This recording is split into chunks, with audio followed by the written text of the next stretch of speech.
1 મિનિટનો કુકિંગ મંત્ર.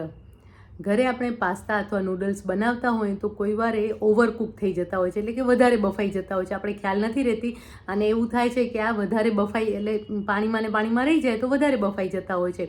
ત્યારે શું કરવાનું છે? તો જ્યારે પાસ્તા કે નૂડલ્સ ઓવરકુક થઈ ગયા હોય ત્યારે એને સૌથી પહેલાં તો ડ્રેઇન કરી લેવાના છે, એટલે કે ચાળણીમાં લઈ લેવાના છે. એનું ગરમ પાણી છે એ બધું જ નિતારી લેવાનું છે અને ગરમ પાણી નિતારી એટલે કે તપેલાની અંદર આ બધું જ પાણી નિતારી લેવાનું છે. મોટા તપેલામાં ઉપર ચાળણો મૂકી અને બધું જ પાણી એનું નિતારી લેવાનું છે. અને પછી એના ઉપર એકદમ ઠંડુ પાણી એટલે કે આઈસ કુલ પાણી આપણે એડ કરવાનું છે. આઈસનું જે ઠંડુ પાણી હોય ને એટલું ઠંડુ પાણી આપણે એની ઉપર એડ કરવાનું છે, જેથી કરીને જે કુકિંગ પ્રોસેસ છે એ બંધ થઈ જાય. અને એના કારણે ઠંડા પાણી એડ કરવાના કારણે કુકિંગ પ્રોસેસ બંધ થઈ જશે. અને નૂડલ્સ અને પાસ્તા છે એને પછી તમારે ફ્રીઝમાં રાખી દેવાના છે.